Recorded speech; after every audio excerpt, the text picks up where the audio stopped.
নমস্কার বন্ধুরা, দীপাস কিচেনে আপনাদের সবাইকে স্বাগত।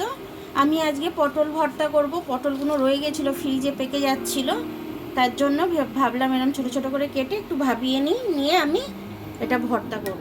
এবার এটাকে আমি সেদ্ধ হতে দিলাম। পটলটা আমার সেদ্ধ হয়ে গেছে, আমি এটা জলটা ঝাড়তে দিয়ে দেবো। শুকনো লঙ্কা ভেজে নেব পটল ভর্তার জন্য। মচমচে করে আমি এটাকে ভালো করে একটু তেল ছাড়া ভেজে নেব। এটা খুব সুন্দর ভাজা হয়ে গেছে, এটা আমি মিক্সির জারে দিয়ে দিচ্ছি। এই রসুন কটা আমি দিয়ে দেব। কালো জিরে না দিলে ভর্তায় কোনো টেস্টই আসে না।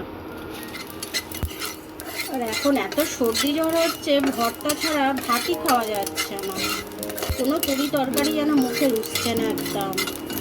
কালো জিরে ভাজাটা হয়ে গেছে, আমি এটার মধ্যে দিয়ে দিচ্ছি। আমি ফ্রাই প্যানে একটু তেল গরম করতে দিয়েছি। এবার আমি পটলটা পেস্ট করে নিয়েছি।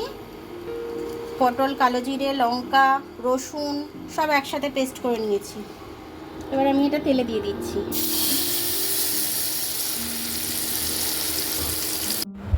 স্বাদ মতো একটু নুন দিয়ে দিলাম, একটু হলুদ দিয়ে দিচ্ছি একটু রংটা হওয়ার জন্য। এবার এটাকে আমি ভালো করে ভেজে নেব।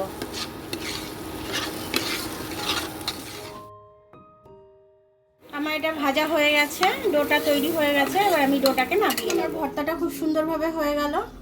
এরকমভাবে ভর্তা দিয়ে ভাত খেতে গেলে এক থালা ভাতই খাওয়া হয়ে যাবে, অন্য কিছু আর লাগবে না, বিশেষ করে সর্দি জ্বর হলে পরে।